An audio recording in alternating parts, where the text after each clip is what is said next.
श्रीमती गीता भुक्कल जी। धन्यवाद अध्यक्ष महोदय। आज भाजपा सरकार माननीय श्री नायब सिंह जी के नेतृत्व में उन्होंने शपथ के उपरांत आज विश्वास प्रस्ताव प्राप्त करने के लिए ये प्रस्ताव लेकर आए हैं।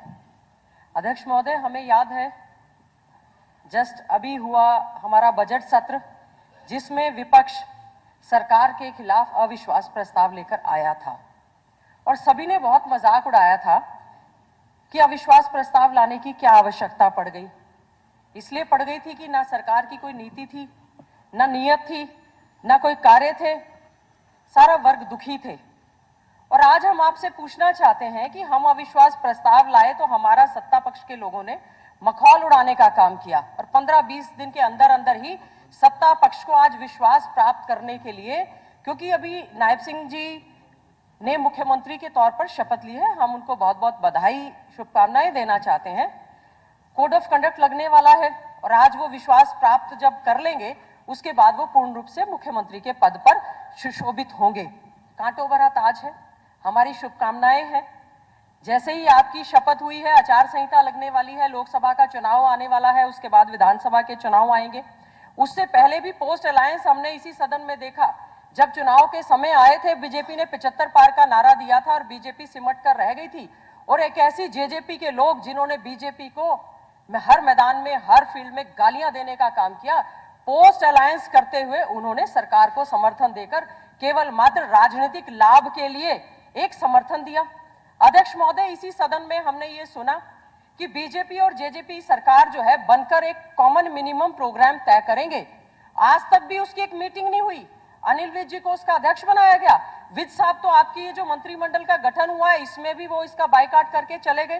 क्या ऐसे हालात प्रदेश में बन गए कि उस समय का बीजेपी जेजेपी का गठबंधन, क्या ये पूर्व मुख्यमंत्री मनोहर लाल जी की और पूर्व डिप्टी सीएम दुष्यंत चौटाला जी की जोड़ी को लोगों ने नकारने का काम किया, या फिर से दोबारा लोगों के साथ ये धोखा करने के लिए सरकार ने इस तरह का बदलाव करने का काम किया है?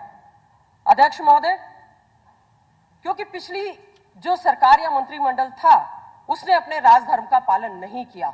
हमारा ये प्रदेश, हमारा ये देश, जिसमें हम लोग जय जवान का नारा देते हैं, जय किसान का नारा देते हैं, जय पहलवान का नारा देते हैं, जय संविधान का नारा देते हैं, हमने पिछले दिनों हमारे किसानों के बेटे जवान, उन जवानों ने किसानों के सर फोड़ते हुए हमने अभी देखने का काम किया है।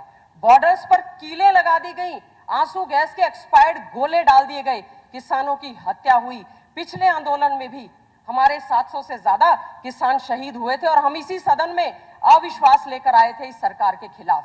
15 दिन पहले भी अविश्वास लेकर आए थे और अब तो मैं समझती हूँ हरियाणा की जनता को पूरी तरह से इस सरकार से उनका विश्वास जो है पूरी तरह से उठने का काम इस समय हो चुका है। क्या हालत हुई हमारी पहलवान बेटियों की। खेलों में की पंक्ति में अग्रणी है हमारा राज्य, जिसमें हमारी बेटी, हमारा बेटा खिलाड़ी जिस समय मेडल लेकर आता था, गर्व से हमारा सीना चौड़ा होकर हम उसका स्वागत करते थे, उसका अभिनंदन करते थे कि देश के तिरंगे को इन्होंने ऊपर ले जाने का काम किया है।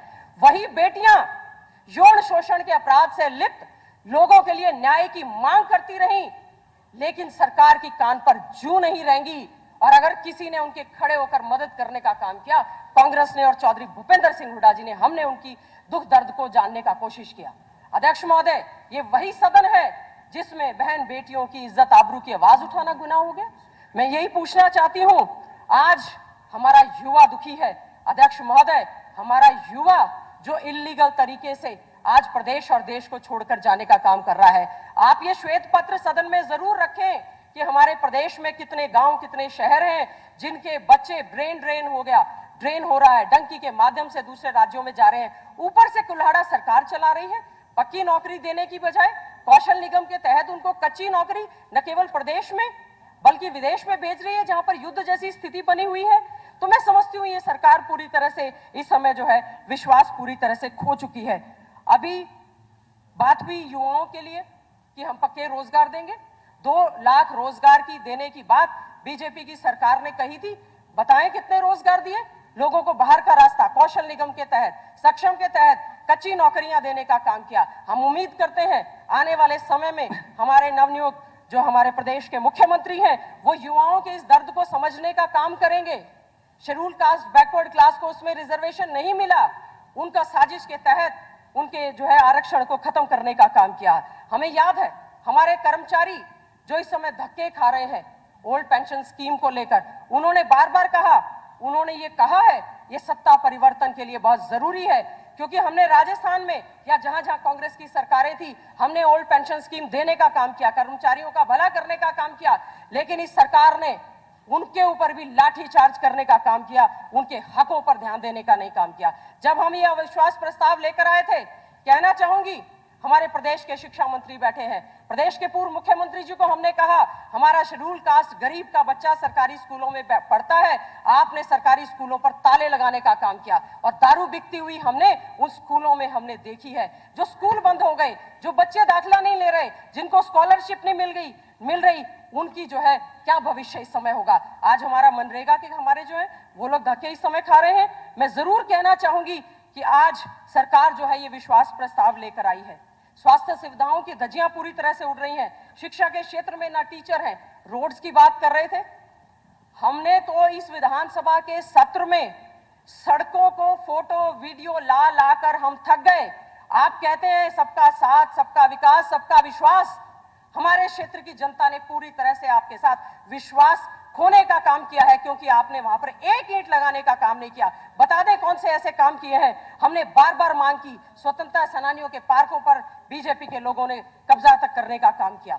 मैं अध्यक्ष महोदय थोड़ी सी बात कहकर, अभी हमारी पूर्व अध्यक्षा श्रीमती सोनिया गांधी जी को लेकर चर्चा हुई, वो शख्स हैं जिन्होंने प्रधानमंत्री की कुर्सी को त्यागने का काम किया था। त्याग मूर्ति हैं श्रीमती सोनिया गांधी जी, जिसको लेकर अभी यहां से बात हुई। और कल चौधरी रंजीत जी चौटाला जी हमारे बड़े भाई हैं, मंत्री जी हैं, उन्होंने शपथ ली। शपथ के दौरान उन्होंने अपना नाम ही नहीं लिया, उन्होंने केवल कहा मैं समझती हूं अध्यक्ष महोदय इस बात की जांच होनी चाहिए। मुख्यमंत्री जी की शपथ के साथ 5 मंत्रियों ने शपथ ली, उनमें से एक मंत्री जी ने अपना शपथ के दौरान नाम ही नहीं लिया। उसके विषय पे भी पूरी तरह से जांच इसमें होने का काम होना चाहिए। आज अध्यक्ष महोदय कानून व्यवस्था की जो धज्जियां हमने यहाँ पर प्रदेश में उड़ती हुई देखी हैं, ना चुने हुए नुमाइंदे सुरक्षित हैं, ना बहन बेटियां सुरक्षित हैं। हमें एक ऐसा माहौल चाहिए, और मैं समझती हूं आज जो सरकार ने जो बदलाव करने का काम किया है, देश के प्रधानमंत्री भी आए, मुख्यमंत्री जी और मंत्रियों की रैली में भाड़े की भीड़ भी इकट्ठी नहीं हुई, सारी की सारी कुर्सियां नजर आई, लोगों को पैसे दिए गए, फिर भी लोग वहां पर नहीं आए, क्योंकि इस बीजेपी जेजेपी की सरकार ने पूरी तरह से विश्वास जो है लोगों का खत्म कर दिया।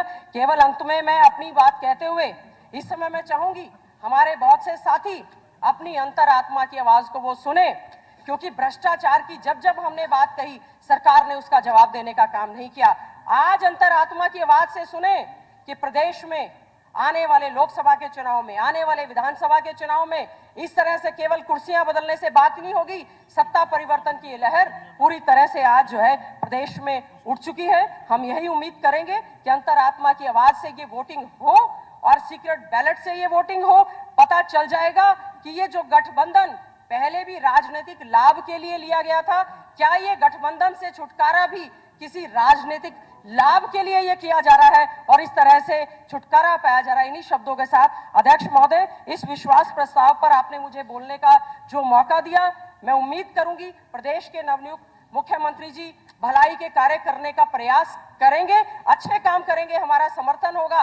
लेकिन अगर इसी तरह से प्रदेश हमारा पीछे जाता रहेगा तो हम जो है इस प्रस्ताव के विरोध में खड़ी हुई हूं। बहुत बहुत धन्यवाद जी।